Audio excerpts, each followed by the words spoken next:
Can we get this out of the way? Chapter 8. Love's Next Door. Justin stepped into I can't even talk today.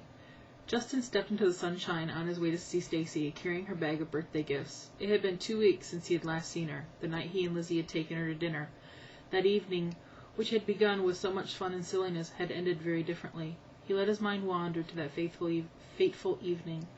Justin waved goodbye to Stacy and quickly retraced his steps over the confetti path to the front of his property and jumped into his car. He navigated in and out of the deserted side streets, taking every possible shortcut. Maybe he was wrong, he thought. Maybe he had just seen someone who looked like Cheryl. Maybe he had imagined it. But he intended to find out for sure. His heart pounded in his chest as he pulled up along the curb. There was the car he'd seen earlier.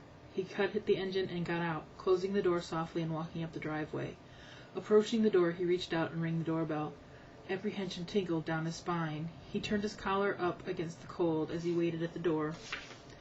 He rang the doorbell again, this time leaning on it impatiently. Finally the door opened just a crack. He stood on the doorstep with his fists thrust into his pockets as Cheryl peered through the crack with the partially open door. "Justin," she said, obviously surprised to find him standing at her doorstep. "What are you doing here?" she asked through the opening of the doorway. "I might ask you the same thing. I thought you were away tonight," he said, his voice choked with emotion. She stammered as she tried to speak. Well, he noticed that she was dressed in a bathrobe that had been hastily thrown over her frame. "Why aren't you inviting me in?" he asked, his anger growing. Because he knew by her startling expression and unwillingness to open the door that something was definitely wrong. "Well, it's late, Justin, and I'm just going to bed," she said, trying to sound pleasant and casual. "I'll call you tomorrow, okay?" She started to close the door, but Justin quickly pushed forward through the opening in the doorway and stepped into the foyer. "What's going on, Cheryl?" "Nothing, Justin. What's wrong with you tonight?" She was clearly upset by his entry and stood in front of him to prevent him from going any further into the home. Absently, she ran her fingers through her tumbled hair. Her breath heaved with a scent of alcohol. She glanced nervously towards the bedroom. Justin quickly scanned the living room. 2 glasses set on the coffee table and a man's shirt and tie were thrown over the chair beside the couch. His eyes turned stone cold. "Is this a private conference, or can anybody join in?" he said sarcastically. Cheryl stood in her bathrobe with her arms crossed at her chest. "I can explain," she said tensely, but was interrupted by a muffled cough coming from the bedroom. Justin felt as if a knife had suddenly been thrust into his chest. "I'm sure you can, Cheryl. I found out how very good you are at lying. Perhaps your friend is in the bedroom can add to this conversation." Oddly, Justin let out a shrill laugh. His laughter sent chills down her spine. "Actually, I should thank you for making this so easy for me." "We're through, Cheryl. It's over." He turned to open the door. "Let's talk about your precious Stacy, who does no wrong in your eyes." "How was your little birthday party for sweet little Stacy?" Cheryl was yelling at the top of her lungs. Her face contorted with anger. "Ever since she came back to town, she's all you've talked about. She's ruining my life, that witch." Justin opened the door. "Good luck, Cheryl," he said with tight-lipped smile. "And good luck to the poor fool in your bedroom." As he stepped through the doorway, Cheryl tried to grab him, sobbing. "No, Justin, I'm sorry. Please come back." He shook her off and shut the door on the rest of her words. Justin let the memory fade. He didn't want to think about the last 2 weeks. After his confrontation with Cheryl that night, he had gone back to the local fish fry for a drink in an attempt to collect his thoughts. His pride was hurt, and he sure didn't like being lied to or played for a sucker. After his second drink, Justin realized what was upsetting him most was not that he and Cheryl were finished, but that his ego had been badly battered. When he finally got home, he crawled into bed and, surprisingly, had no difficulty falling asleep. For the past 2 weeks, he had ignored the phone calls and the door. Hell, he ignored everything. His call displayed warned him when Cheryl was calling, which she did, over and over, crying, apologizing, wanting to see him. He refused to listen to her messages on the answering machine. Twice she had come to the house and hammered on his door. The second time he was ready for her. Opening the door a crack, and without saying a word, he handed her a large, green garbage bag containing the clothes and makeup that had cluttered his house for months. Her mouth fell open in surprise. She reached out and took the bag from his outstretched hand while he closed the door slowly and deliberately as Cheryl stood and stared in disbelief. Justin wasn't a vengeful man, but God, that felt good, damn good. He had peered through the curtains and watched her dragging the bag across the snow heading to her car. As she struggled to pick up the bag, the bottom gave way. The next thing he saw was Cheryl scrambling around in the snow, picking up a hairbrush, a snow-filled red boot, bottles of nail polish and tubes of lipstick, trying to stuff them into her pockets. Her hair, wet with snow, strangling over her face as she tried to keep her footing in her ridiculous high-heeled boots. She blew the hair out of her face and threw sweaters and slacks into the back seat of her car, along with the torn garbage bag. He had to cover his mouth with his hand to suppress a laugh as she clutched at the car door, her feet sliding around from under her. She was fuming. Slammed the car door, she revved the engine, and spun her tires on the ice in the driveway before backing out into the street, nearly colliding with a passing van. Then she was gone, her cashmere scarf caught in the car door, trailing along the dirty snow like a flag of defeat. Over the last 2 weeks, both Stacy and Lizzie had called once or twice, and although he knew it was out of concern, he wasn't ready to talk to either of them, mostly because he felt like a fool for getting mixed up with Cheryl in the first place. After work, he stayed pretty close to home. He didn't want to talk about what happened. He didn't want anybody's sympathy, and he sure as hell didn't want to be courted by Cheryl. He spent quite a few satisfying hours cataloging his tacky memorabilia and searching for more zany items on the internet, and then early one morning he received a phone call. At first he thought it was a joke, as the deep, carefully groomed voice at the other end asked for Justin. The caller introduced himself, but Justin only caught the morning man from the local radio station. He remembered smiling and wondered which of his colleagues from the office was hamming it up, but as a precaution he had rolled over in bed and flipped on the radio. Instantly he felt a lump grow in the back of his throat.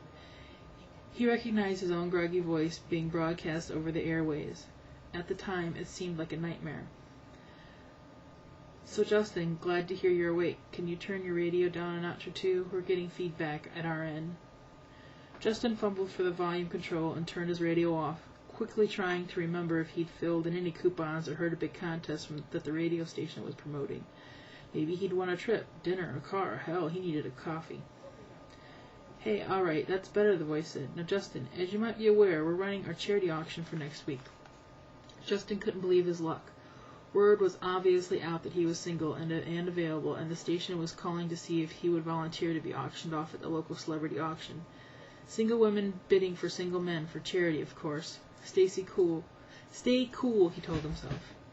"And Justin, we've been made aware that you are a collector of fine and rare artifacts from around the world." Great, he thought. They were building him up, increasing his value for the auction. Yeah, this is fun. "And your collection includes such worldly items as an armadillo purse." I so have an armadillo purse. We still have it. "Fossilized camel droppings, authenticated from 16th century BC. We also know you have a miniaturized replica of a Ford Pinto that doubles as a cigarette lighter." Justin was at loss for words. How did this radio person know so much about him? Justin felt a lump return to his throat. "Oh yes, among other things, I also have 65 Pez dispensers." He realized he was sounding like a fool and decided to put a lid on it. "Well, Justin, we understand that you also have, as part of your priceless collection, direct from England, a pair of pantyhose worn and autographed by the BBC's Dame Edna. We are wondering if you would donate these precious pantyhose for our auction next week." It was then that it suddenly dawned on him who had organized the call, who was responsible for these embarrassing moments. Damn her. He was still at a loss for words, but managed to sputter, "But I thought it was a celebrity auction." The radio host continued, "Well, Justin, it is. And as a warm-up, before we auction the celebrities, we thought we'd start with some amusing and unusual items.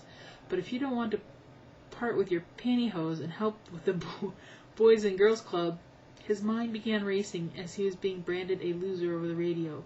First the pantyhose, now not helping the kids, loser. Justin quickly interrupted, "Oh, of course I'll donate them. The pantyhose, I would also like to donate something else that would hopefully help with your fundraising activities, a Princess Diana Pez dispenser. There were only 2,000 made, and they have already become a collector's item." The voice responded, "Justin, that's more than generous, and I'd like to thank you on behalf of the station and the Girls and Boys Club. If you'll stay on the line, I'll have someone take your address and arrange to pick up your donation. And thanks again." Then it was over, the most embarrassing moment of his life. Justin chuckled to himself, remembering how he had rested his hand on his head, still clutching the telephone receiver. He had sounded like a goof, like a knob. He hadn't heard the word in years, but suddenly it seemed the perfect description on how he felt, and Stacy was responsible. After the call from the station, he had to let go of the phone and roll back onto the bed, staring up at the ceiling, but seeing nothing. What if someone from his office had heard?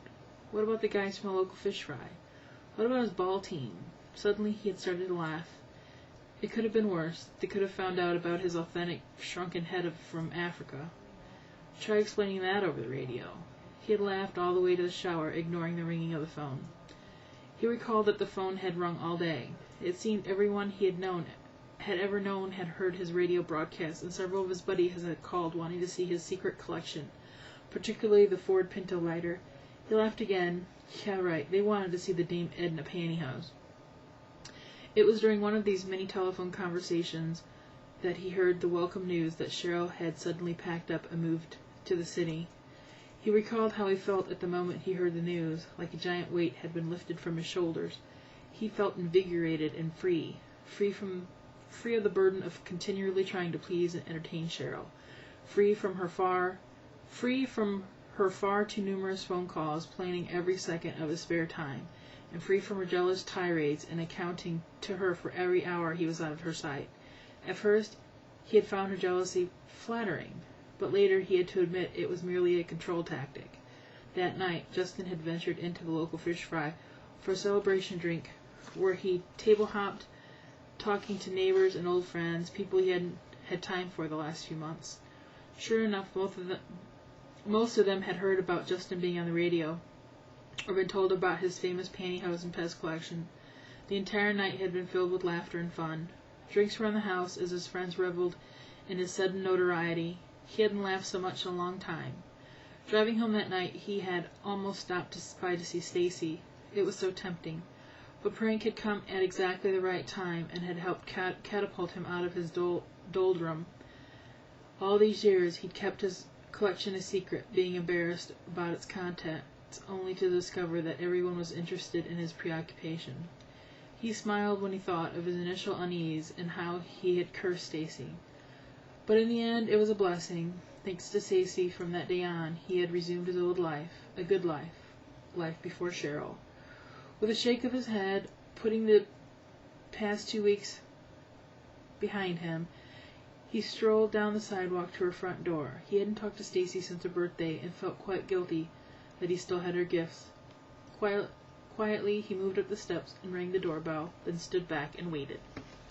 That's the end of Chapter 8.